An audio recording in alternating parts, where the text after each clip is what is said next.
Introducing Instagram Teen Accounts, a new way to keep your teen safer as they grow. Like making sure they always have their seatbelt on. All right, sweetie pie, buckle up. Good job. Or ring the bell on their bike. Okay, kid, give it a try. Nice. Or remember their elbow pads. Knees too, okay? Yep. There you go. New Instagram Teen Accounts. Automatic protections for who can contact your teen and the content they can see. A hilarious new stand-up special from comedy legend Jim Gaffigan, The Skinny, is coming to Hulu November 22nd. This Thanksgiving, see Jim in a whole new light as he gives you the inside scoop on everything from parenting teenagers to weight loss and gaslighting family members. For everyone in need of a happy hour, the new hilarious stand-up special, Jim Gaffigan, The Skinny, is now streaming on Hulu.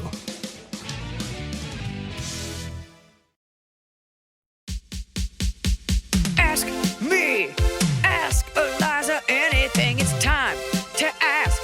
Ask me all your questions. Leave them in the Instagram comment section. Leave them on your Twitter or leave them on your Facebook. We'll see them, we'll read them, then we'll give you answers. You know it, I've got it.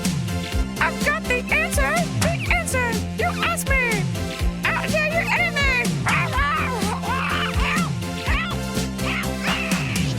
We've been talking on this podcast a lot about our frustrologies with Technation, our frustration Jesus, with technology. And what's crazy is that for weeks, the setup I had with this computer was totally fine. And then one day it stopped working. I've had my assistant in here. We've tried troubleshooting. Emily took notes. So Emily just now, of course, it's not working again. I'm like, I don't get it. It was fine. And Emily's like, okay, so your headphones are plugged into your microphone. I was like, I'm sorry, my what? And it turned out no one ever told this to me, and it had been working without that I had to plug the headphones into this special microphone. But what I appreciate is that you were very nice about it. You're like, some people are dumb, and that's okay. That's not what I said. Some people are functionally inept. No, it's just I didn't think to tell you because we just were basing our new structure off of the conceit that you were plugged into your microphone, which is not how I operate. I'm plugged into my laptop. Which is, really feeds into you really never know where someone's coming from. But I appreciate that you instantly were like, it's okay. Like you were, I would not have extended the same grace. I would have been like, are you fucking kidding me? I mean, if I messed up a technology thing, a couple times you've fixed a technology thing and it's truly been mortifying for me. And amazing for me to feel so just smart and so well-versed and it's looking really good right now. Your camera, your lighting. The lighting is... I don't look good. You've got your lighting dialed in. Yeah, you do. No. You're a good paler. Big color. Pallor is one shade below pale. It's the actual description of that color and not just like your facial coloring. I will always look tan next to you. Okay, maybe is that our windows are next to each other. I think it's that I look like a ghost. You look like an innkeeper. And I look like a sun-kissed beach bunny in 80% SPF. 80%? You do. I do. I was thinking about, first of all, I want to say thank you so much to Detroit and Columbus for coming out. No thank you to the fucking piece of shit Mitsubishi we booked and drove that someone had smoked a cigarette in. I feel like we need to get someone with like a huge nose to come in and test every car before people drop it off. You should have that job, not because you have a huge nose, but because you can sniff out anything. No one in my tour manager and my feature both were like, I don't smell it. And then by the end, I'm like, see how your throat's a little scratchy? It's because someone was a gross out in here. The world is getting hard to live in. Just harder. And it doesn't matter what hotel I book. There's always, and you can always, it's just always a couple coming in late like, come on, Tracy. Yeah. Because I work on Fridays and Saturdays, and that's when people party. It does not matter how nice the hotel or what floor. There's always, and I'm like, please don't fuck. Like, please do not have, I just cannot handle that right now. I need to watch American Greed and read a little bit of this book and go to bed. The hotel I was staying at in LA, the person next to me was clearly practicing for an audition of like something that was reminiscent of Wicked. Very high-pitched song in a Best Western, so loud. And it was a Holiday Inn Express, excuse me. But we had the connecting doors. And I'm at the connecting door like, she's singing it again. Like it was the same piece of the same song for 2 days You just, over and over. You're just like, little pitchy. Yeah, right. I was like tempted to be like, you're not going to get it. Go home. You should have started harmonizing with her. I could do that for Frozen. I know all the songs so well at this point. This is our first episode back since we recorded together. So I'm sorry to disappoint everyone because they're just like, this is incredible. They're in the same room. The chemistry. It's like, well, we do our best across the continent. And if you like that, you're really going to like what we have planned coming up. More on that later. This mic sounds so good. I can hear the hairs in my nose. I can hear them wafting with every inhale. Right? It's soothing. I'm so happy for you that you've got your sound setup figured out maybe for now. We got so much to talk about. And you know what? We don't really talk about celebrities on here, but I think it's awesome that Puff Daddy's going to jail. And I think it's awesome that it's a house of cards and I'm just like popping popcorn. I'm like, bye. Right. Bye. What else is it going to reveal? The tough thing, though, is all the people being like, look, this person had a photo with him. This person it's like, yeah, he was in Hollywood for 20 years. A lot of people have photos with him. This was, you guys got upset with me about my Blake Lively comment, but this also extends to our good friend Beyonce Knowles because people are like spamming her accounts now. If even Beyonce is fallible, then there's no hope for any of us. Like Beyonce's fans would murder people. So in the name of the Queen Bee, and she asked them to do nothing. So people are turning on her because she took a picture. Plenty of people work with people who are awful or just go to their parties. It's not an admission of guilt. It doesn't mean you've done anything. People need to get lives and jobs and only turn on celebrity news for like 10 minutes at the end of the day. Do not make it your whole personality. No, but it is very funny that Costco is like, we do not sell that much lube. We don't sell that in our store. He couldn't have bought it from us. Like they had to get out from under the bad PR. But that's insane too. Like that just shows you how insane. It's like, oh, you sold this to someone that we had no idea was doing something wrong. Therefore, for that matter, Walmart is guilty for every serial killer who ever bought like duct tape and a gun. For that matter, every Walmart is responsible for every school shooting. Like that's a crazy bridge to draw. And by the way, you can buy bulk baby oil. And I would know because I had to make a couple runs for my own parties. That's, I don't know. The only thing in bulk of your parties is bags of ice. You run a tight ship. We always have so much ice because I've had parties where we don't have enough ice. And then you're like, oh, it's just like warm Fireball. Cool. You're never going to forget again. Yeah, you always have plenty of ice. This show is sponsored by BetterHelp. I know being thankful is on everyone's minds, and with thankfulness comes gratitude, a concept that honestly really bothers me. I'm tired of thanking everyone else. You know who deserves a thank you? Me. You deserve a thank you. When's the last time you thanked yourself? Sometimes it's hard to remind ourselves that we are doing the absolute best we can. So here I am reminding you to send some thanks to the people in your life, but mostly send some thanks to yourself. And a great way to do that is with therapy. If you're thinking of starting therapy, give BetterHelp a try. It's entirely online. It's designed to be convenient, flexible, and it's suited to your schedule. Just fill out a brief questionnaire and you get matched with a licensed therapist, and you can switch therapists at any time, no additional charge. You don't have to travel anywhere. They take the hassle out of finding that perfect therapist. Let the gratitude flow with BetterHelp. Visit betterhelp.com/Iliza today to get 10% off your first month. That's BetterHelp, HELP.com/Iliza. Fall has fallen. Winter is on its way. The days are shorter. But just because, well, they feel shorter. And just because the days feel shorter doesn't mean your to-do list gets any shorter. You still have to power through your busy days. And a great way to do that is with nutritious food from Factor's no prep, no mess meals. At the end of a short day in the fall or the winter, the last thing you want to do is have to cook. Factor has got you covered from breakfast, snacks, dinner, anything in between. Factor has easy, nutritious options to keep you fueled, like their chicken Florentine with spinach and garlic chili cauliflower. You bet. That's what I want to make myself at the end of a day where I am exhausted and my husband isn't home. Whether you like routine or you enjoy mixing things up, Factor has you covered with 35 different delicious meals every week and over 60 additional convenience options you can add on, like keto cookies, pressed juices, and smoothies. And because Factor meals are chef prepared and dietitian approved, you're going to love not only Factor's meals taste, but also how they support your goals, even if your goal was just making yourself dinner. Head to factormeals.com/Iliza50 and use code Iliza50 to get 50% off your first box and 20% off your next month. That's code Iliza50 at factormeals.com/Iliza50 to get 50% off your first box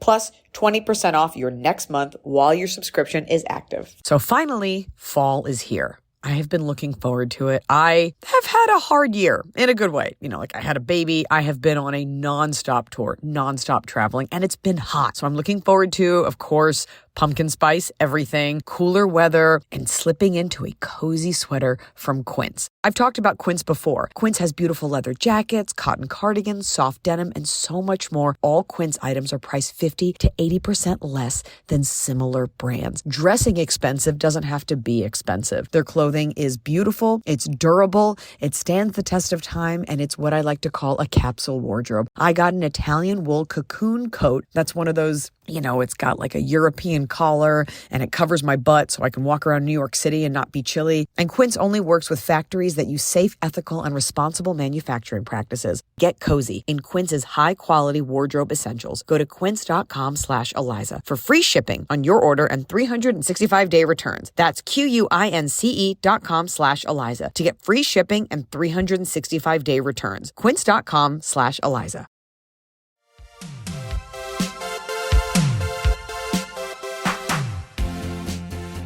Speaking of forgetting, like ungrateful children who flew the nest and never come back. Do you have any updates? Oh, I had a Fight Me pulled up, so let me look. Let's hear it. Well, hold on. You want me to look for updates? My mom says it shouldn't be called Fight Me because I tend to agree. It should be called Bite Me because it's just someone giving their 2 cents. They're like, bite me if you want, but I love it. Well, okay, we have updates. They better be red hot. Red hot update. Okay, so we'll follow up on the email gifts, not getting them from the couple. The woman is sober now. Her boyfriend, not husband, doesn't get her gifts. Remember, they've been together for a while. This was from last week's episode, which was called Little Vibrations. Little Vibrations. This is the one where I said that I wanted an emerald. Yes, you did say you wanted an emerald. So we got an update. And it's 2 updates, and they are not shocking. It goes in a little bit of a shocking direction. So the question asker says, thank you so much for answering my question. It was surreal to hear Emily read my email. I also think it's so cool you guys were together in the same room. Yeah, we're doing it. Look at us go. And then, wow, Iliza, you sound exactly like my sponsor. So comforting. And some clarifications on the children's ages. Because remember, it was like a real Brady Bunch situation. And we were curious. So we weren't. We said that she wrote it weird. Okay. I said I was very curious. So 2 16-year-olds, one hers, one his, 14-year-old that's his, and then 12-year-old twins that are hers. Oy, okay. So she says, I wrote out this list based on your feedback, and last night I finally talked to him.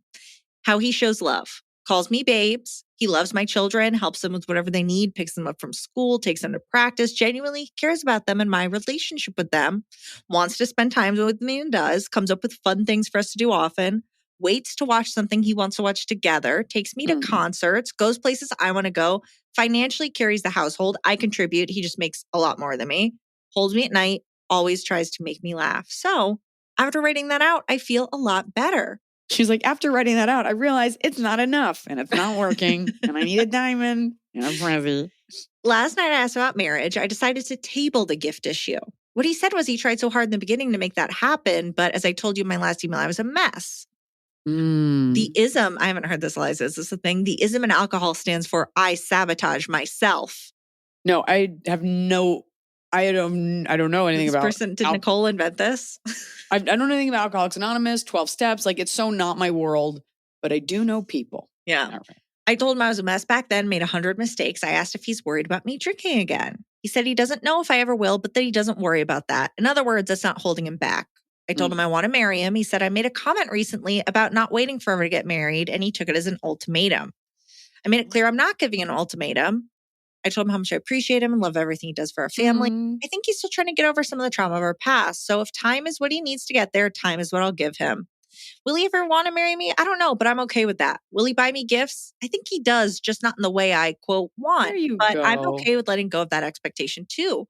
Thank you so much for answering my question and giving me the opportunity to think and process these issues in a different way. Love you both and can't wait to see you in December. Iliza, sincerely, Nicole. Now hold on because there is a second follow-up. A day after that follow-up. Oh, no. Today, he bought me a car. My head is still spinning a little. Okay, well, you said a present. Present. And she says, since I was a drunk mess for so long, my credit was crap. I've been rebuilding it. Since I was a drunk, he thought he'd give me a car. I've been rebuilding it. It has gone up significantly. I asked him if he'd be willing to co-sign for me. He said no. I thought he wanted me to do it on my own, a life lesson. So we went today and they told me I was approved but need to put down $900. I asked if I could borrow it from him. He asked me to come outside. He said, how about I buy the car with cash and you pay me directly? When you pay it off, we'll put the car in your name. The car is $9,000. That eliminates any interest. I said no at first, wanting to be able to do it on my own. Then I took a moment to think about it. And this is an incredible display of his commitment to me. So I said yes. Now for the first time in 4 years, I will have a car again, a car that has 8 seats and can fit our whole family. Iliza, it's a 2013 Honda Pilot, if you were wondering. I think we're going to be okay. And I'm so happy I wrote into you guys. Love you both, Nicole. First of all, Nicole, congratulations on getting a $9,000 car. I mean, that is a lot of car for not a lot of money. Yeah, good work. My God. I'm thinking about what I bought what did I just buy? I don't know. What did I buy? A Honda, a Chevy? What the fuck did I just buy? It definitely was more than $9,000. Did I get ripped off? I don't even remember the car that I just bought. Anyway, sorry, that sounded awful. Like, and I have so many cars. No, it's like a old beat up car. Great. You know, it sounds like you are in your head a lot. Like he's like, let me buy you this car. And then you did the girl thing. You're like, no, I want to do it myself. But you even doing it yourself wasn't yourself because you still needed to borrow $900 and get him to co-sign. I think sometimes as women, we get so caught up in showing what doing it on our own looks like, even to our detriment. And so I think you need to I think these things are all great. More importantly, I'm glad that you listen to us and talk to him and you let him have the space to be like, no, none of those things that you're thinking are true. Here's how I'm feeling. That is an incredible gesture if you read into it, which you are. So just take it easy. I also want to just pitch it as, if you write in to ask Iliza anything, maybe someone will buy you a car. I mean, the other side is he's like, yeah, here's an 8-seater hunk so you can cart around my kids too. You're like, no problem. But you know what? These all sound like good things. And he does sound like a solid guy. And that's really kind. He's like, you can just pay me back. And you know what? I bet you never actually even have to pay him back. I mean, you should, but... You should, but I'm just saying. 2 kisses. Do not push this guy. Everybody has their limits. He seems like I'm just letting you know as your big sister, he seems like a really sweet guy who has all the time in the world for you and kind of operates at his own pace. And you're attributing all these things like maybe he's upset about this or he's processing this. You know, it's always good to keep an open line of communication, but I think you are going to get in your own way. If you keep thinking like maybe he's thinking this and he didn't do this. Now I don't want that help. Maybe I do. Let him be him because he's definitely letting you be you. Letting you be you. Yeah. All right. Good work out there. Now let's fight.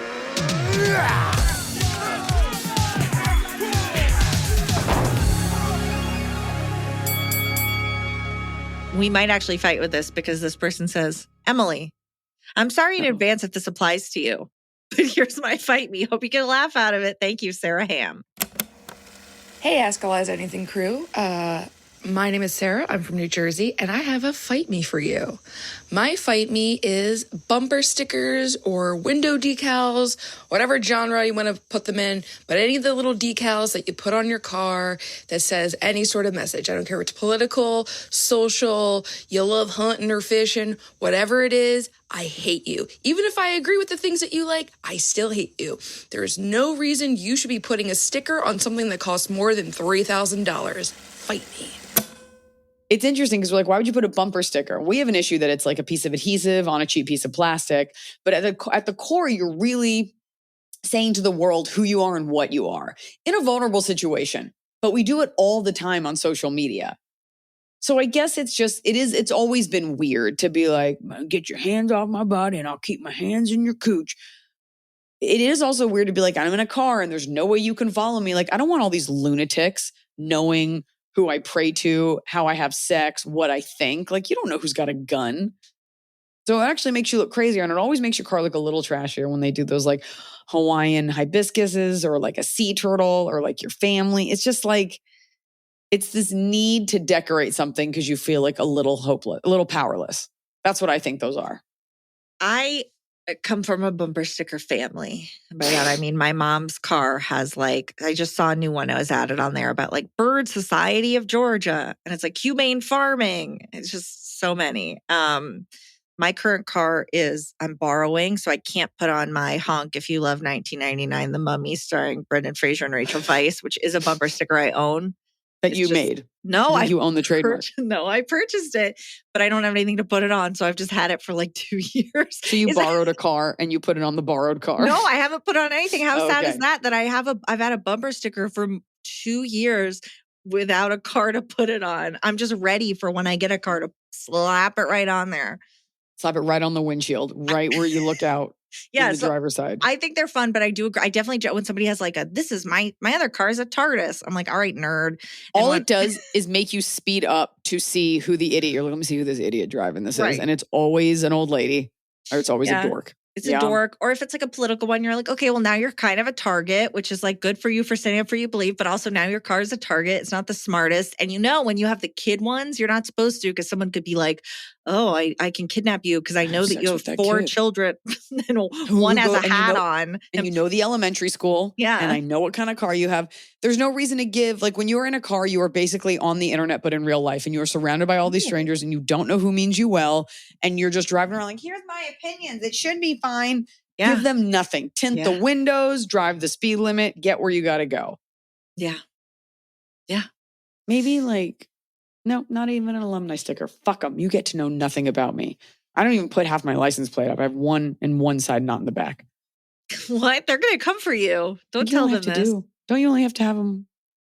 I think you need it. Okay. I'm scared. Because I think in Georgia, you only need one in the back. So I saw somebody had like a fake one in their front. And I was like, what's happening? I could see that in like a red state. Like the government gets very little info on me. So I do only the minimal amount. Here's my gun sticker. All right. That's a good fight me.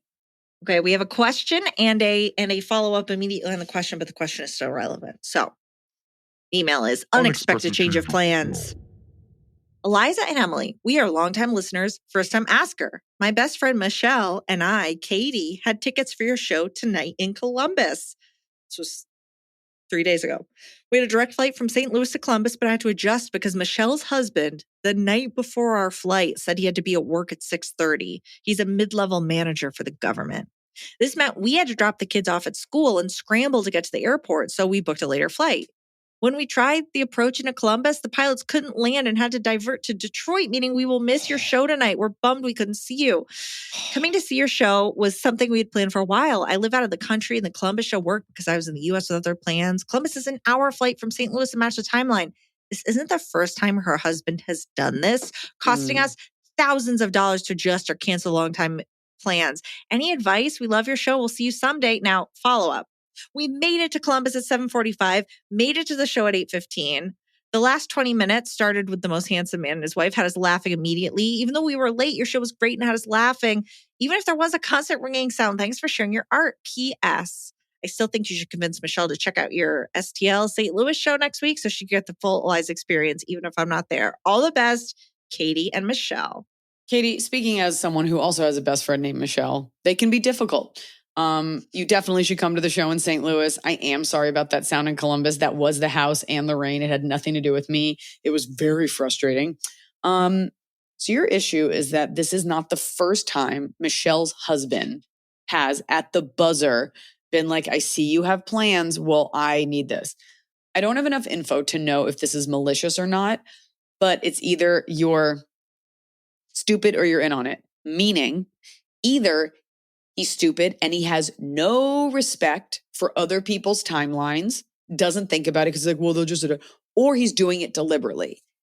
Either way, it needs to be addressed if you have a pattern of this to say, I just need you to look ahead a little bit more. And if he is anything other than compliant, if he's like, I don't know when they're going to give these things and he gets mad, then it's indicative of a greater issue. A good guy would be like, you're right. And I did know, or I dropped the ball. I'm sorry. At the very least, he'd be like, you're right. I'm so sorry about that. Hey, I actually didn't know, but we can try.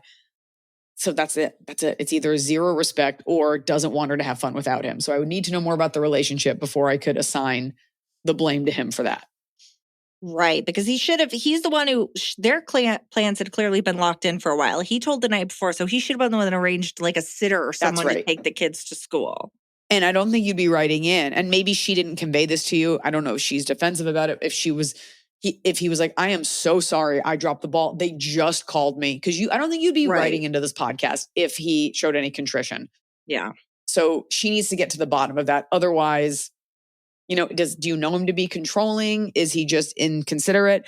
Does she not have a job? Therefore, maybe he thinks like he matters the most. Your handless arm coming in just truly shocked me for a brief second. I was so scared. Yeah. It's like, what's coming in? Yeah. I'm wearing a lot of sunscreen and I have it on the back of my hand and I just rub my eye. Now my eye is on fire. So I'm dipping my sleeve in my water to put water on my eye and rub it because I can't touch my skin to my eye. And this is all happening while I'm dispensing the most incisive advice. Yeah, you're really committing. I also, now that we've gotten this question from someone who's at a show, we haven't talked about, we've talked a little bit. I haven't talked about your show, attending your show, because we recorded before your show. I already know what you're going to say. It was outstanding at what I do, and you did great. Yeah, I have to tell the audience that the most delightful part is that even the like ushers who have to just like sit in the aisle and wait and shine a flashlight if someone gets up or down and guide them to their seats were shaking with laughter. And they didn't want to be there. They're there every night. They did at the Fox, actually. I met a lot of the staff because I always do a walkthrough beforehand because I care about your experience. And they were all, usually it's just like volunteers that are like, it's either this or the library. And these women all came up. They were all so nice. They took pictures. They were lovely. Aww. How did you feel about the ugly wife and the hot husband joke? I loved it. Me too. It's a really good show. Like it's beginning to end. It doesn't stop. Like there's not a single lull in the show. It just keeps going. I'm like, it's so good. I'm so excited to see what you do with it. I feel like you had the audience in Atlanta was so responsive. Like they loved it. They were so red hot. It's a nice mix of red and blue. Yeah. And I really enjoyed myself. And if we could make that clip an endorsement for my show in Salt Lake City to come on out and see me tape this hour for Amazon, which will be out at the top of next year. My stand-up is much like my lovemaking. It is relentless, energetic. There's a lot of animal noises involved, and we don't slow down. Well, the compliment my mom gave you where I was thinking like, I wonder if Eliza's going to think I put her up to that because I didn't. She was just like, you're so athletic. And I was like, Eliza's going to love that. I'm just athletic enough that I come off as athletic, but next to an athlete, I am you.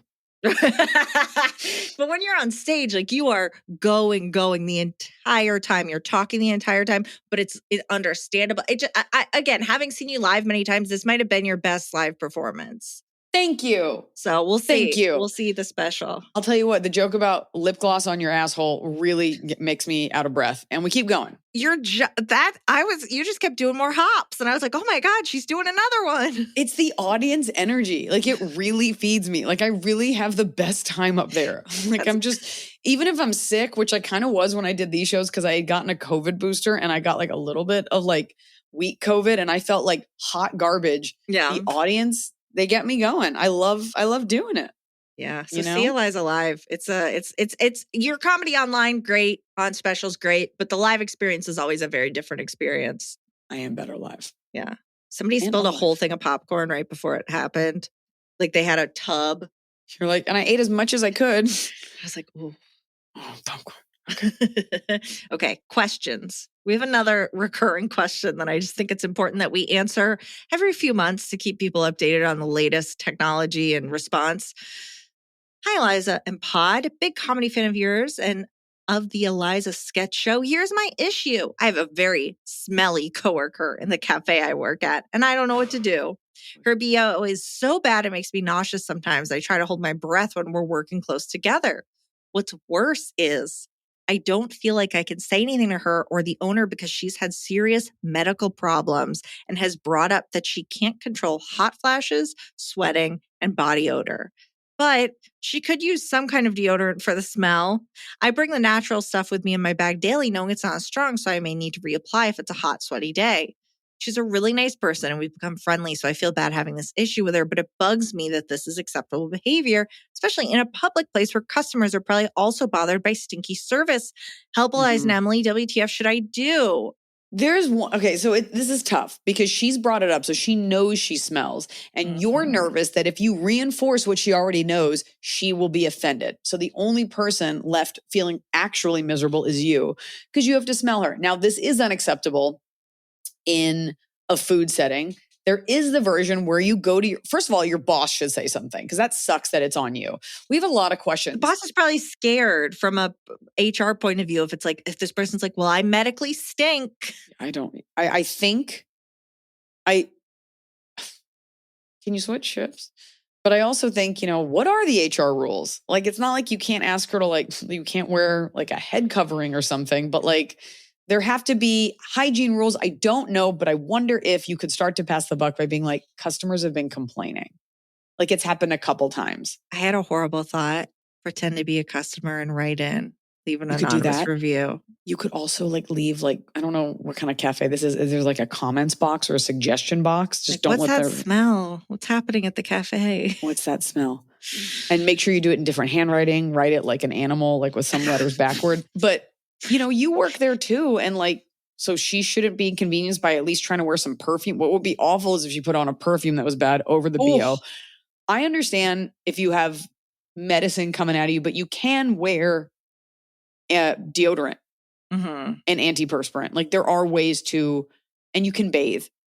You have to be, I don't know. I think you got to be pretty sick and pretty negligent to smell that bad and have no way to cover it up to go back and just put on some deodorant. If you are good friends with her, you might have to say something, but you got to get your boss involved who's just well, I don't have to be there, so who cares? Could you do the even as I'm saying this, I'm like, thank God I don't work there. It sucks to be. I know it really does suck because it's can you do, I just tried this new Lume full body deodorant. Would you like to try some? You know what you could say to her? You could be like, hey, I know that you mentioned to me that you have problems with whatever. It'd be like, do you want me to tell you if you're stinky? Do you want me to tell you? This all makes me feel sick. No, just be like, do you want me to tell you? Because I had a customer say something the other day and I pretended like she was crazy. And I was like, I don't know, but I think it might have been you. Do you want me to tell you or does that hurt your feelings? Just say it hey, I'm on your side. Do you want me to know if you smell like a Godzilla turd? And then hopefully she'll be like, yeah, that'd be great if she's like, yeah, let me know. And then you go, right now. You stink right now, Rebecca Thin. There's not a delicate way to do it. And you just have to hope that it's she can get over the embarrassment and you can still be friends. There's not a delicate way to do it. It's funny how we can't tell women, but I will often say to my husband, stinky. Well, stink. So we have a second question I want to ask right after that one from a different person that's related. Then let's talk about them in tandem. She's like, hi, I stink. How do I let my coworker know? I don't care that I stink. Hi, Liza and gang. I have a bit of a dilemma. My husband has really bad BO and I'm struggling to figure out what to do about it. You got some background. He showers daily, sometimes twice a day, but he sweats a lot / easily. And when he sweats, he smells really bad. I bought him deodorant as part of a stocking stuffer for Christmas as a subtle / not so subtle hint. And I've mentioned it to him several times in the past, but not much has changed. I think the problem is that he can't smell it all the time, and I'm really sensitive to smells. He'll get into bed at night, and I get a waft of BO, and it makes me not want to go near him. I feel bad for feeling like I have to constantly ask him to shower. He's aware that the smell bothers me, but I feel like there's more he can do about it. Do I continue to ask him almost every night to shower before bed? Yep. Do I buy him stronger deodorant? Do we sleep in separate beds? Help. And then she says, you can keep this anonymous or not. So we're doxing her with a sensitive nose, Rebecca. Oh, wow. And I made up that other name. Rebecca as a fellow sensitive nose haver, I will tell you, it comes down to, does your husband want to have sex with you or not? And if he wants to have sex with you, here's what you got to do. Okay. I, at one point, had a stinky hippie of a husband. We got divorced. Now I'm married. No. And I told him, I was like, stinky, because what is acceptable to him is not acceptable to you. He should be showering. If he has a BO problem, he should be showering at the end of the day anyway. There are medical deodorants that you can use. There's also really strong body washes. So invest in one that you love the smell of and be like, I need you to take a shower with this before you get in this clean bed. That's it.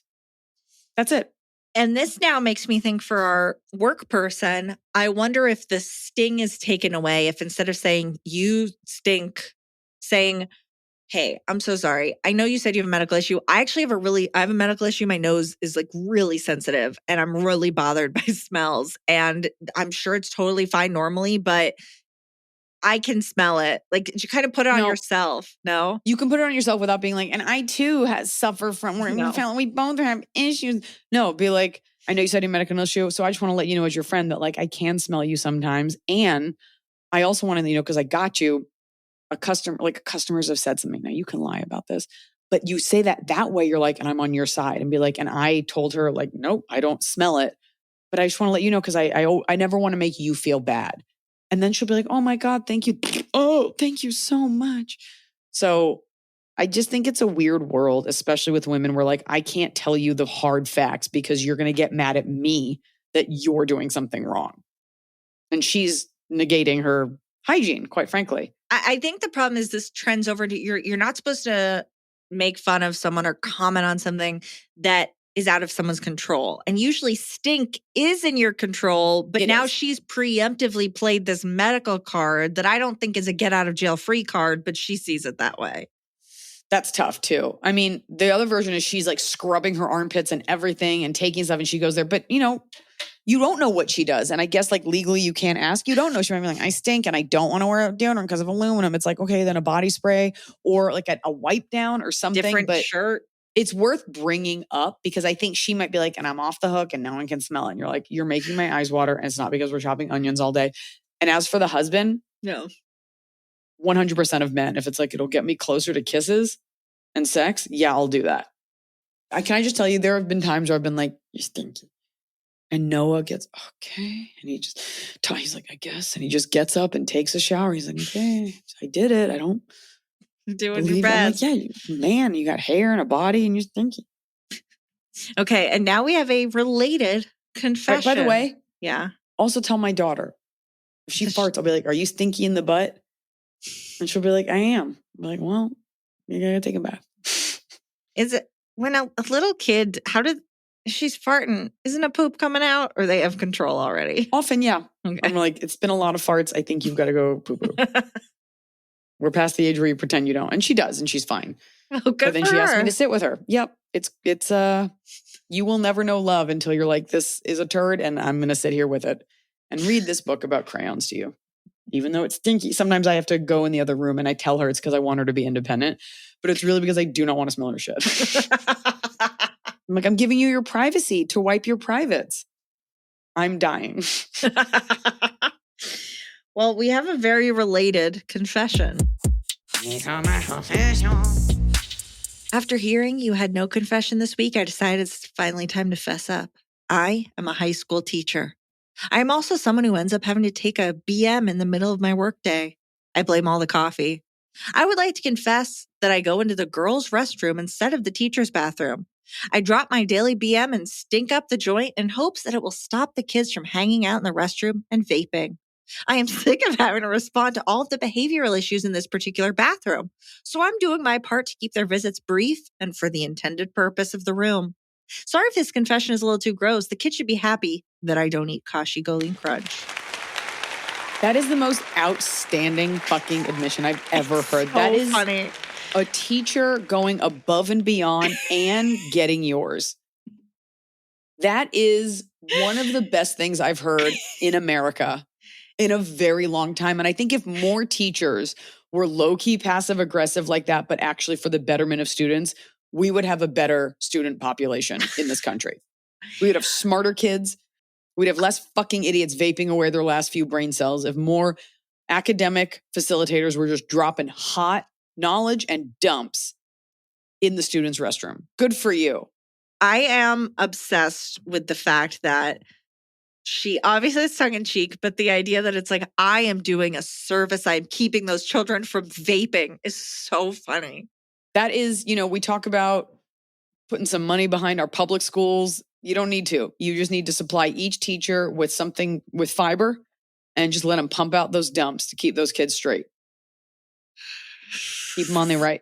All those kids that go to really good colleges, it's because their high school teachers were taking the time to drop hot dino dumps in the bathrooms, keeping those kids out of the bathrooms and in the classrooms. We need to start a movement. You need to tell the other teachers. A bowel movement. All teachers stop using the teacher's bathroom when you have to poop. You little shits want to congregate in here? I'm going to give you a big shit to worry about. I had hot lunch today. And then you have to have a catchphrase. You go, here comes hot lunch. I call it the hall pass. I love it. Oh, thank you. Thank you. Okay. Oh, what was that noise? That's the noise she makes after she's done. Oh, thank you. You'll thank me when you're getting your diploma with honors walking across the stage because I had diarrhea right before Christmas break. Ka-chunk. There's this image that I always see online. I'll have to find it, see if I can find it to post. But it's like someone like fully like hunched, like fully, and they're like, oh, wait, it's going really bad in the bathroom. When you have to like fully contort your butt. And I saw that image. It was like, I hate that I see this and immediately know, like, yeah, things are going bad.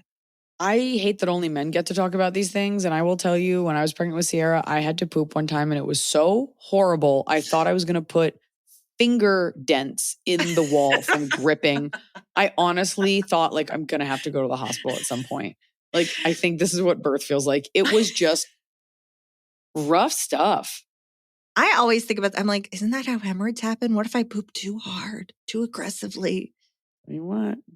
Don't have a baby. You will not find out. Can.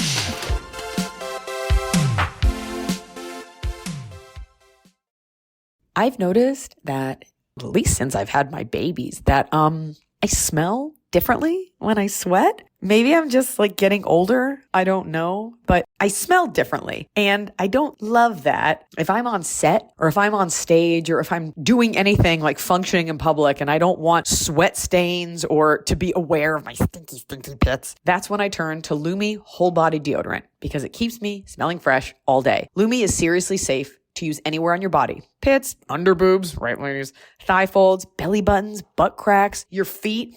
It's clinically proven to block odor all day and control odor for up to 72 hours. How? Well, unlike certain traditional deodorants that may try to mask odor with a fragrance, Lumi is formulated and powered by mandelic acid to stop odor before it starts. Lumi's starter pack is perfect for new customers. It comes with a solid stick deodorant, cream tube deodorant, 2 free products of your choice like mini body wash or deodorant wipes, and free shipping. As a special offer for listeners, new customers get 15% off all Lumi products with our exclusive code. If you combine the 15% off with the already discounted starter pack, that equals over 40% off the starter pack. Use code Iliza for 15% off your first purchase at LumiDeodorant.com. That's code Iliza at LumiDeodorant.com. The holidays are here. And for a lot of us, the holidays mean decorating, hosting, celebrating. For me, it means a lot of traveling, and nothing feels better year-round, but especially during the cozy holidays, than a restful night's sleep in soft, luxurious sheets. Boll & Branch's signature sheets are made with the finest 100% organic cotton, and they get softer with every single wash. You already know that I got Boll & Branch this summer when I needed breathable sheets to sleep in, but this holiday season, I'm actually gifting some of my friends and family Boll & Branch's Ultimate Softness Bundle. I get to choose a signature hem sheet set in any color, a signature hem pillow set, and a waffle bed blanket. And they're all getting juniper because I think it's a classy color. This way, you know you have something nice to sleep on when you visit. It's the perfect gift for you and them.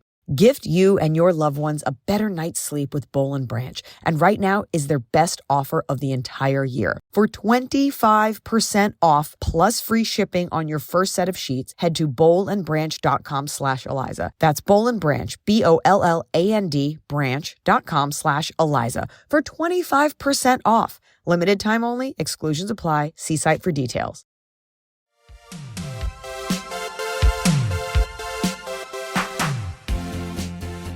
All right. This question, email subject.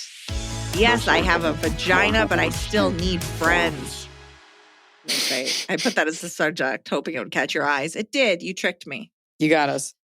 Good morning to the wonderful Iliza podcast family. I just binged and all your episodes have finished in less than 2 months. So I feel like I'm finally allowed to write in with my problem. I have a complex issue I truly hope my 2 sisters can help me with. Try to keep it short, but provide enough context. My name is Chase. Yes, you can say my name on the pod. 35-year-old trans man, born female, now male. I live in a small town called Seymour, Indiana, married to a 28-year-old cisgender female, so female born female. One stepson who is 8, came out as transgender in 2015. Older brother lives in Montana. Dad passed away in 2022 unexpectedly. Have seen Wait. The kid's older brother lives in Montana? No, Yes. our older brother. Our question. Are you sure? Yeah, because it's after came out as transgender, and then older brother, and then dad. Okay. Yeah. Hopefully the older brother's not about that. Okay, so Has seen 4 or 5 therapists pretty much nonstop from 2014 to a few months ago. So I have struggled my whole life making friends. Elementary school, I was a popular kid and had a bunch of friends. When I got in middle school in 6th grade, everything changed. That's when I started my period and began hating myself. I knew something was wrong with me, but I didn't know what. I knew I hated having a period. I hated it so much that it stressed me out to the point I gave myself stomach ulcers. I never really made friends after that. I was basically a loner for the rest of my school years. I would stay home and watch movies nonstop. Emily, I feel like you and I have similar tastes in movies, as I always like the ones everyone else hates. After transitioning, trying to make friends has gotten even harder because now I'm seen as male and have absolutely no idea how to interact with other guys or even women for that matter. Medically transitioning from one gender to the other has been eye-opening in regards of how people treat each completely different. Help me. How do I make friends? How do I learn to keep friends? How do I learn to interact as a quote guy, considering the 2 other men in my family aren't really able to help me? I know that's more than one question, but I'm giving you the choice of which to answer. I hope you all can give me some great advice that I without a doubt will take and apply to my life. I also promise to give any updates if they arise. Thank you for taking the time out of your busy lives to read this, as well as for making the podcast. You are truly angels in disguise. Sincerely, Chase. And then they said, I attached a photo in case you need to see how I look to determine if I don't have friends because people think I'm ugly. This picture was taken at Louisville show earlier this month. No, they're a good looking dude. So it's not, they don't look crazy. Okay, can I say he? He, yeah. Why are you saying they? Because Chase is such an androgynous name. He. Okay, fine. Chase is a boy name. There's no girl named Chase. I know girls named Chase. No, you don't. And if you did, then they were men first. Also, this man's email is, yes, I have a vagina, but I still need friends. Okay, first of all, I don't think just because you are transitioning or transitioned or however, whatever part of this, I don't think just because you identify as a man doesn't mean you identify with all things that are manly, right? You're an adult. So it's not like you need your father to show you how to ask a girl out. You don't have a penis. So like a lot of their culture, shocker, centers around like how to pee standing up, what to do with your nuts, whatever. And you don't need those cues. If you're looking for ways to be more manly, I'm sure you can watch some movies. I'm sure you'll make some friends. But I think you have to remember that you are still you. You are Chase. You were born a female. You transitioned to being a man. You are a trans man. And I think you need to find your tribe. I think it's so great that you're married because that's actually something that a lot of people, whether trans or not, like struggle with and they can't find someone. I think you need to find the right kind of people. And I don't think it's going to be a group of heterosexual cisgender men. Because I think people are a little weird and it may be for someone that always knew you forever and they started out friends when you were little and they're like, I don't care. You got to give yourself a break because you were going through something very difficult. And none of us like love having a period, but you were stressed out about it because you were like, this is a monthly reminder that I am in the body that I don't feel I belong in. So there was no room for friends because you were just in your own personal fucking hell. And I have to say that I do think being trans just means that you're a person and trans people are capable of living very normal lives, just like everyone else. But I do often see people who are sort of, I almost said nonlinear, fluid in groups of other people like that. Mm-hmm. Like it tends to be like, I'm this and I'm this, and they kind of all gravitate because they've gone through something similar. So I think you need to find your tribe, and maybe it does involve, it's not like, oh, you're a freak and you got to find other freaks, but it does maybe involve reaching out to groups of people who are on like a similar wavelength in terms of being open-minded. Because even if you are friends with people who aren't trans, there's always going to be, you'll always be looked at as like, well, I need to learn something from you. Like, I think it takes being around people like that for a long time to like truly not think about it. And I think it's very human to think about it. I think you might have to do a little bit of work now that you know who you are and you're confident in who you are and you're happy to start to branch out a little bit and find those people who maybe feel kind of like you do. Yeah, I was just looking up where you are because you're in a small town in Indiana. I You're mean, like you could be in hour, a big town in Indiana. It's still going to be a little tough. It's going to be tough, but you're an hour from like kind of bigger towns. I do wonder, this might be the one time in history where it's like, ooh, do my wife's friends' husbands want to hang out? Like, never the funnest hang is just all the leftover husbands chilling. But by the way, the wife may not have friends with husbands. The wife may have friends with like wives. What you want, I mean, it seems like you want to be around men. Yeah. Because you want some of that to rub off on you. And that's great.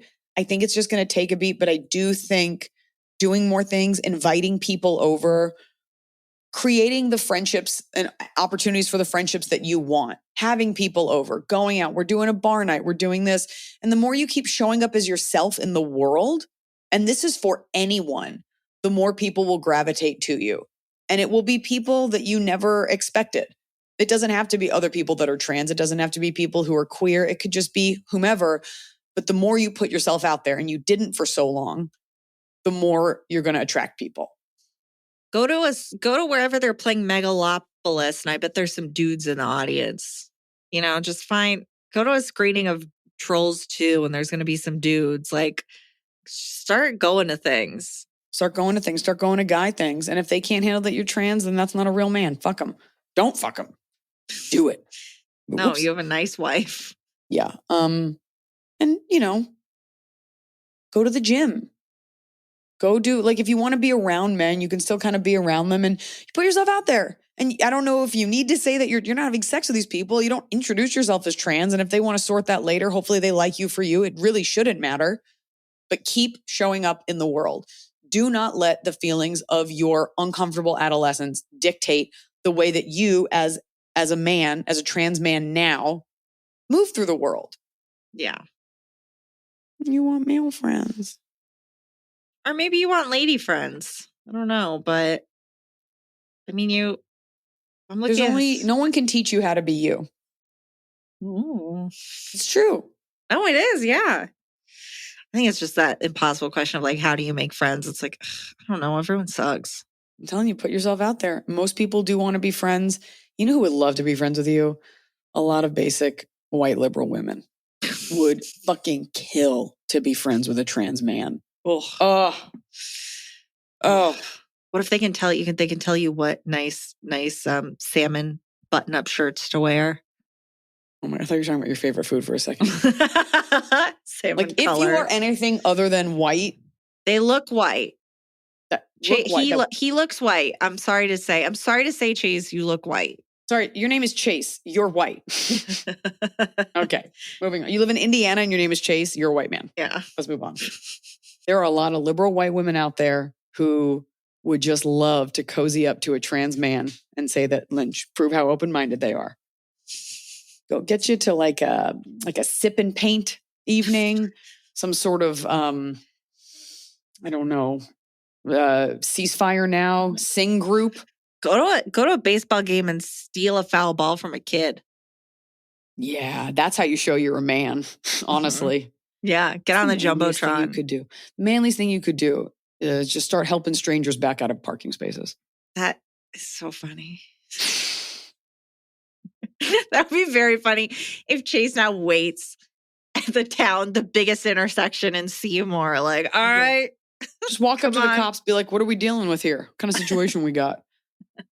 All right. Okay. All right. Dearest Iliza and Emily, dearest, for that is what you both are to me. Like the wise older sisters I never had. We are big sister. I promise I will try not to ramble on too much, as I think I'm already in danger of having overthought this. I would like both of your opinions on whether I'm being too sensitive or whether I'm justified in still being annoyed. I met my husband of 7 years through a mutual friend who we will call Jim. I went to university with him. He went to high school with my husband. Jim was best man at our wedding, and I got to be good enough friends with his now wife that I was bridesmaid at their wedding 5 years ago, which, by the way, I fucking aced because I'm a good person who wanted them to have a great wedding, even though I can't think of anything worse than being a bridesmaid. It is fair to say that since that time, we have drifted apart. I left my job as a nurse soon after their wedding and joined the police, which was an emotionally turbulent couple of years. Plus, COVID happened. They had their first and second baby in quick succession. We then had our first baby. We all live pretty far apart, which in the UK means over an hour away, LOL. I would call it a natural drifting rather than any kind of falling out. That being said, Jim and I are in a WhatsApp group with our university friends, and my husband is in one with Jim and their high school friends, so it's not like any of us never speak. Another factor in all this is another mutual friend from university, we'll call him Dwight, and his wife live in the same town as us. And Dwight tends to emotionally manipulate Jim into seeing him whenever he's in town.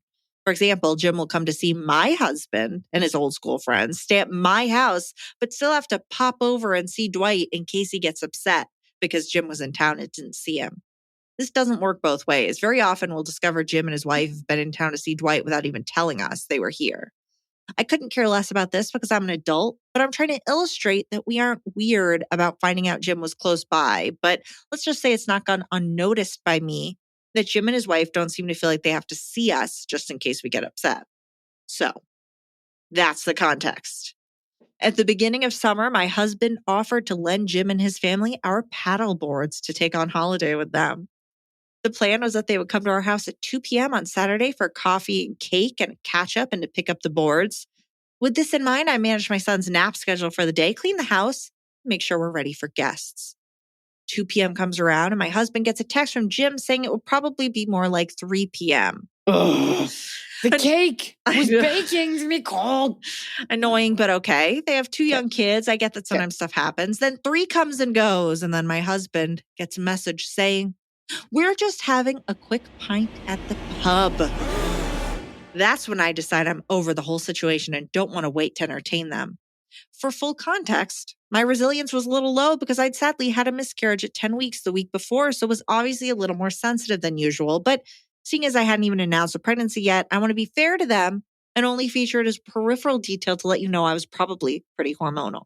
So I had a miscarriage. You're allowed to not want to field people's ever-shifting schedules, but okay. I hate the word hormonal.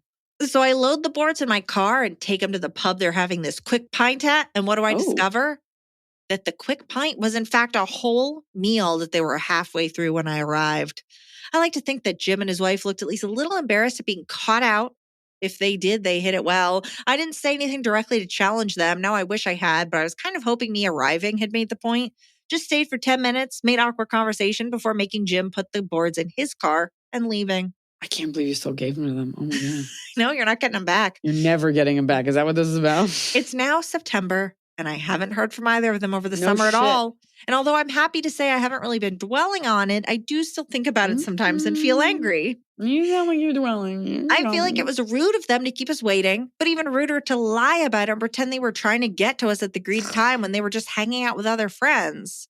Although, like I say, I'm definitely of the opinion that they don't have to invite us to hang out with them. It was so glaringly obvious they didn't want to include us in their meal and just wanted to pick up what they wanted from us. I wondered for a while if the hormones and grief had come with the miscarriage might be making me too sensitive, but then a little voice in my head keeps saying, regardless of what was happening, it's not right to do that to a friend. Jim is coming to stay with us along with my husband's other high school friends in a few weeks, and I'm willing to bet he won't bring it up or try to apologize. But either way, would it be petty or oversensitive of me to not really engage with him or his wife from now on? Once I get my fucking paddle boards back, obviously, I just don't see why 2 educated professional people would have such bad manners. Best love, Anonymous. Okay. There's so much happening here. I know. And you're doing a lot of like, and I don't care because I'm so great, but really do care. You are entitled to feel the way that you're feeling. What we're most concerned about here is you getting those paddle boards back. Yes. Okay. Make sure that he brings those. Remind him day before. I don't know if you have like a fun relationship. You can be like, can I see a picture of them in the car? Like, do you have any reason to think he wouldn't bring them back? There is the version where you're so close that you could kind of do that. Like you could do that to your parents. Be like, sorry, I was a little late. it sounded like they went for a drink and it turned into something, and they didn't invite you because they were like, we know we're going to see them. They could just be bad with time management. The fact is, you've drifted apart. Let it drift apart. Get those paddle boards. Be nice to him. Be cordial because he's in your home, staying over. Your husband's got some weird thing. If you say you don't care in the way that you truly don't, then you shouldn't. That's all there is to it. But I think you do. I think it bothers you that you drifted apart. And even though no one did anything, it does feel like they're like a little rude and weird. And it also bothers you that when he does visit, this weird other friend who's needy makes Jim act weird. What you need to do is truly let it go and not care. Let Jim be friends with that guy. You don't live near each other. You have to just be like, we're people that see each other once a year. It's cool that we were close. Life took over. We have kids. Like, just be about it. If you truly are saying you don't care, then you need to act like you don't care. And I will give you a very personal example. When one of my friends used to come and visit LA, she would stay with me, but she always had to make time to see these other friends that she, in my opinion, had like a weird, unhealthy relationship with. But it was this thing where like she was visiting. She's like, well, I need to go here and I need to go here and I've got to go see this person. And this was right out of college when we are still very much attached to people. She went to school not in Los Angeles. So these people were here and it's like, okay. And deep down, I wanted her all to myself. So I would act like I was cool about it, but it always felt like, okay, we're having dinner. Okay, but then I've got to go see Jake. Then I've got to go see Susan. Then I've got to go do that, and you're like, fucking go then. Get out. Because all I'm trying to do is show that I don't care, but really I do care. And we had a huge fight and we're still very close friends, but I actually one day just stopped caring. I was like, yeah, go see your friends. And then honestly, my life filled up with stuff. And I had stuff to do. And then when I visited her, like I had things I had to go do. It's an immature thing. If you're saying you don't care, then you really have to like physically show that you don't care. Yeah. And if he's got to go tip around, like you can even say, what's his name? Daniel, the guy that's like in love with Jim? Dwight and Jim. You can even be like, yeah, he's definitely free to do whatever. Be like, go see Dwight. Let us know. Like if you need anything, like just be in the background. And it doesn't sound like there's a lot to this friendship left, but there is enough of a past that he is comfortable borrowing those paddle boards. So you can say, be like, yeah, that was kind of lame. Like we're your friends and you like obviously felt weird about it. I guarantee you Dwight was at that dinner and I guarantee you he feels the stress. You just need to keep kind of sort of like letting it wash away. Get the paddle boards and then this guy's just someone that's barely in your life. And that's it. You don't need this stress. It was disrespectful knowing you have a kid and that you were scheduling around, you set up the kid's nap and everything to then just do something else. Like they have kids. They should know that that isn't easy. It's so hard, especially if you're making something like we've had people over and they're supposed to be here at 6. They're like, sorry, we're running late, traffic, 6:30. And it's like, okay, well, how do we keep this food warm? It's shitty. It's annoying. Things happen. And it makes you look bad to be like, hey, remember 6 months ago, you were going to have cake. Then you didn't have cake and our baby had to take a nap. Like they are inconsequential in the grand scheme of things. I say, let it go. If he brings it up, be like, yeah, like we just felt like you were like, felt like you couldn't tell us something. Put it on him. But Jim doesn't see, I don't know why we're all fighting over Jim. It is frustrating. And all what you have now is context for how you are moving forward. You don't rely on Jim. You don't have them over. If your husband wants to make plans, great, but you're not going out of your way. And if Jim's coming at 7, be like, okay, we'll be home at 7, but we'll probably just leave it unlocked. There's a key. Like you don't have to make any special plans. Get those please let us know if you get the paddle boards back because that's where the real drama is. Yeah. If they keep them. Oh, we forgot. Oh, we lent them to Dwight. Oh my God. That is war. Yeah. That means war. That's over. Yeah. I bet he doesn't bring them. I feel like if he would be smart to bring them so he doesn't have to hang out with you anymore if he's going to be a little dick. And by the way, if you want to say something, then say something. Don't do digs like, oh, missed you last time. Oh, you're at the point, just didn't want to interrupt your point. Yeah. That's it. Say what you want to say. Because to a man, you can. With women, we tap dance around it, but you can be like, it was really messed up. Like we wanted to see you and you didn't show up for a few hours. You run the risk if you are the one saying it, female writing in, of it being like, yeah, and your wife was being the Brits say the C word very freely. So I'm not going to say it.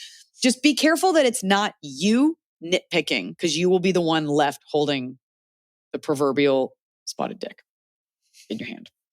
All right. Before we do top of the cob, do you want me to talk about a new site people can see us on? You want to do that? Let's do it. Okay. So we have started a free Patreon, and that just means you can sign up.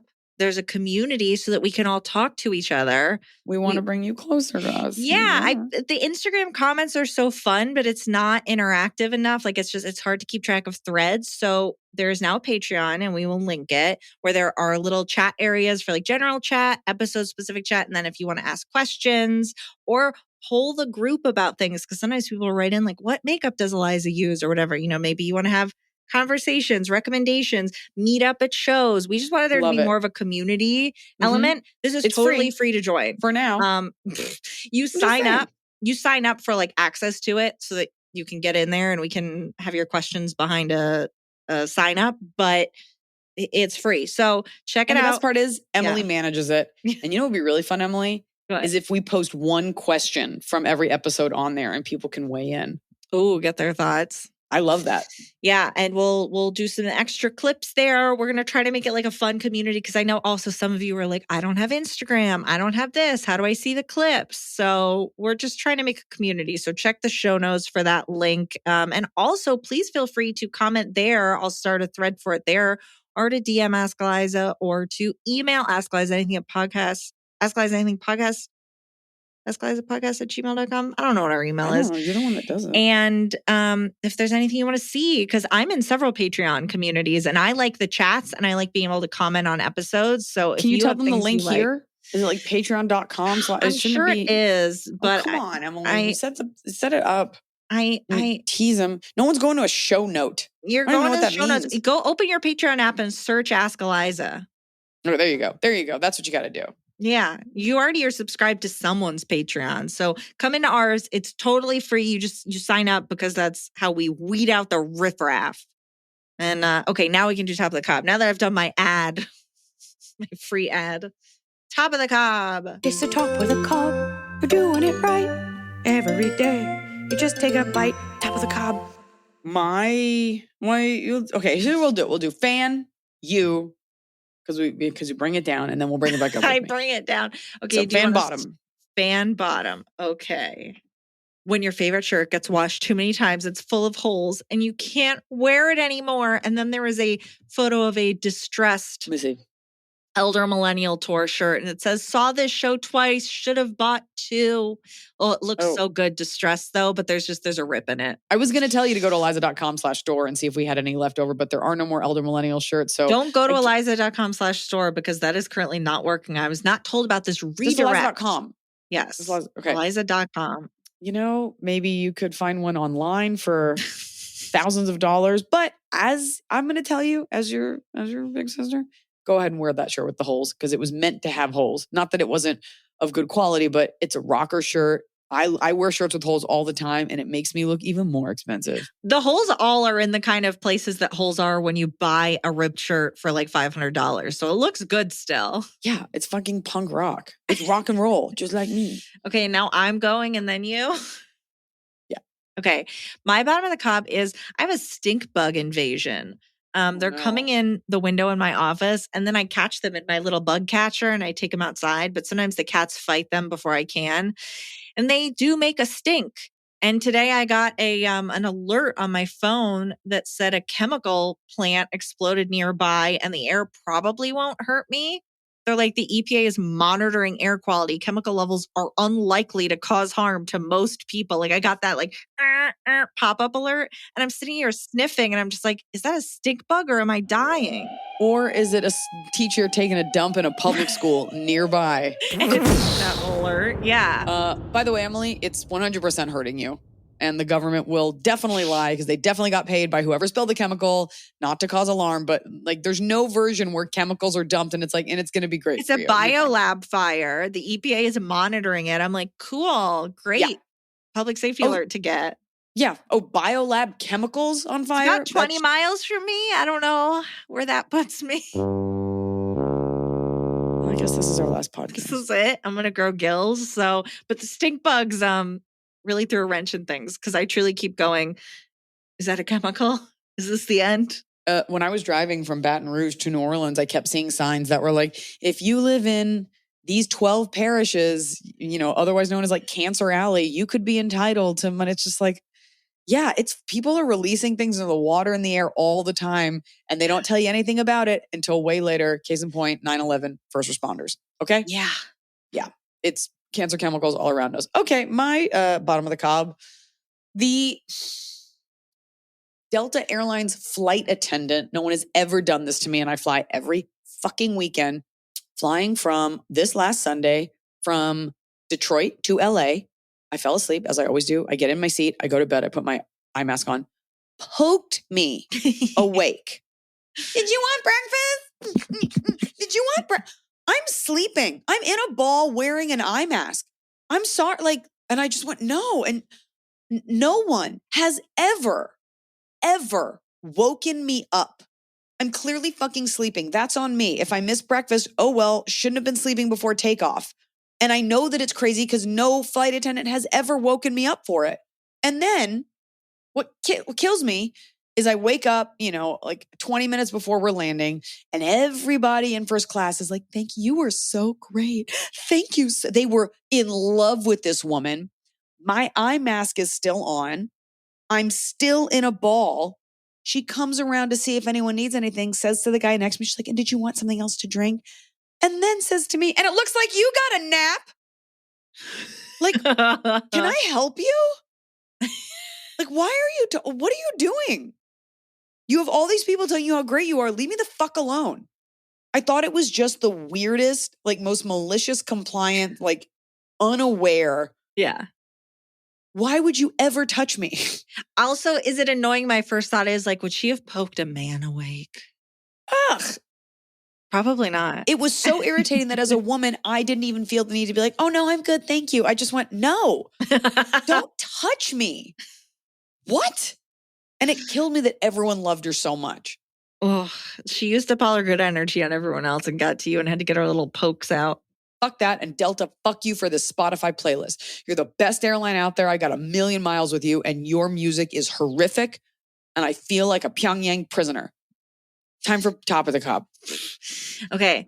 Top of the Cob this week is Top of the Dog, DOGG, because Crystal, 37 from Belgrade, Montana, says, I have recently discovered these amazing Snoop Dogg affirmations he has recorded for his grandchildren. It honestly picks up my mood hearing a thug tell me I control my own happiness.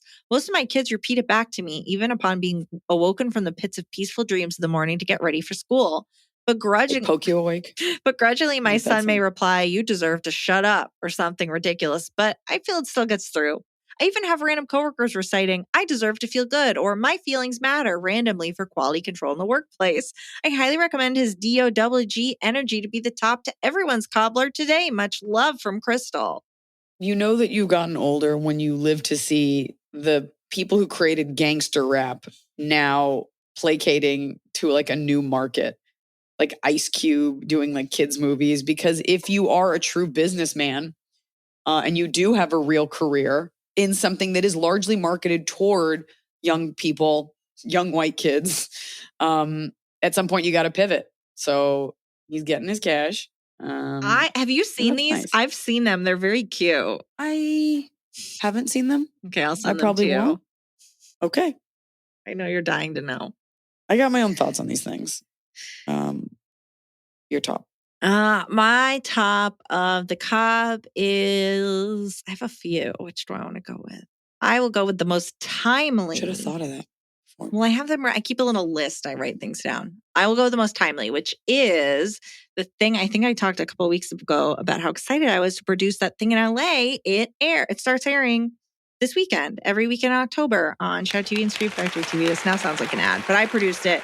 Got cool talent, Kayla Cooper and Felissa Rose and Tracy Toms to come, Mike Flanagan, Kate Siegel, talk about movies.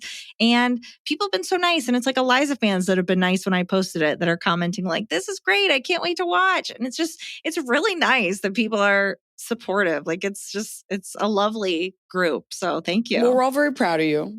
And whatever those weird like proxy server websites are, reach out.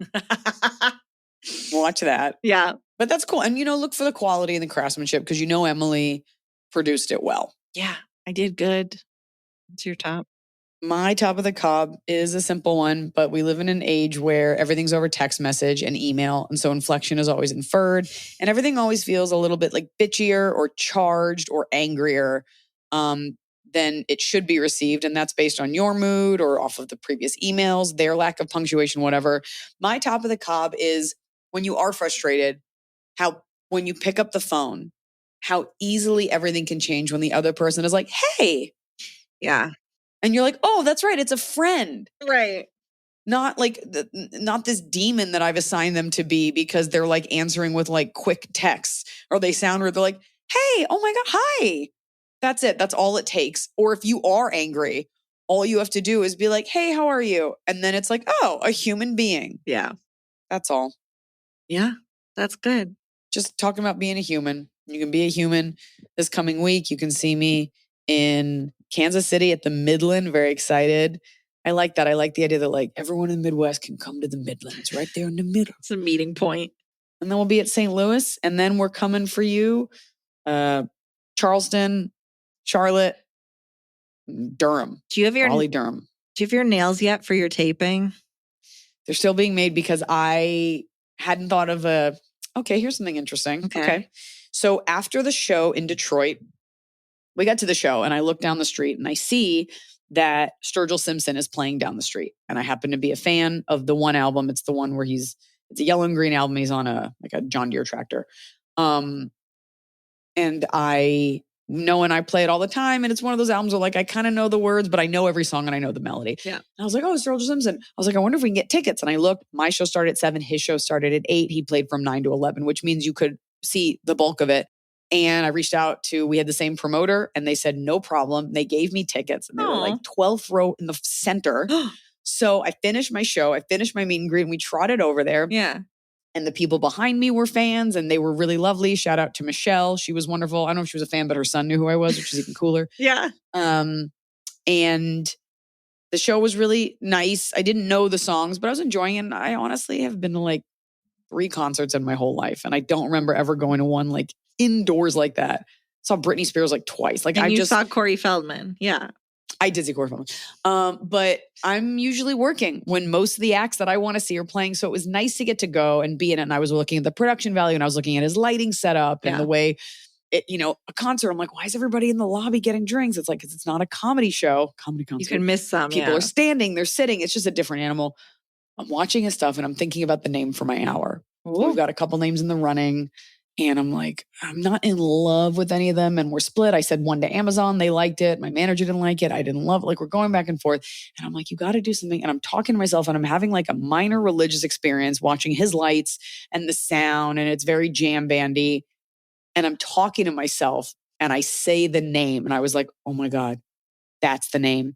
And I put it in my phone and I show it to Hunter. I go, what about this? And he was like, yeah. And I text my manager. I go, what about this? And she was like, that's it. And it was like that moment where like everyone was into it. So you're calling your comedy special Sturgill Simpson? Calling it Sturgill Simpson at the Fox. I only saw 30 minutes of it because I had to go to bed. But I got it. And so we haven't done the nails yet because I didn't know like the theme or the vibe. So she's working on whatever. The answer is I have it and I'll tell it to you when we hang up. Okay. It's not even going to be on the Patreon, which is free. Go to Patreon, search Ask Iliza. Anything? Yeah. I mean, hopefully if you just put the word Iliza, it'll bring it up. But yeah. Someone's not showing off free foot pictures of you. And we will see you very soon. And remember, always remember to never forget.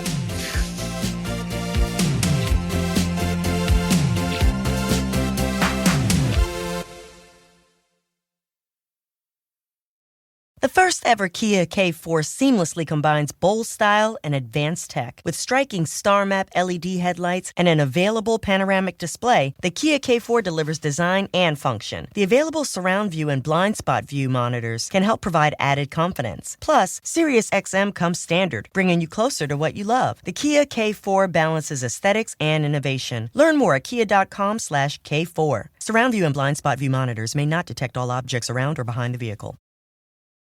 Building a business may feel like a big jump, but OnDeck Small Business Loans can help keep you afloat. With lines of credit up to $100,000 and term loans up to $250,000, OnDeck lets you choose the loan that's right for your business. As a top-rated online small business lender, OnDeck's team of loan advisors can help you find the right business loan to fit your needs. Visit OnDeck.com for more information. Depending on certain loan attributes, your business loan may be issued by OnDeck or Celtic Bank. OnDeck does not lend in North Dakota. All loans and amounts subject to lender approval.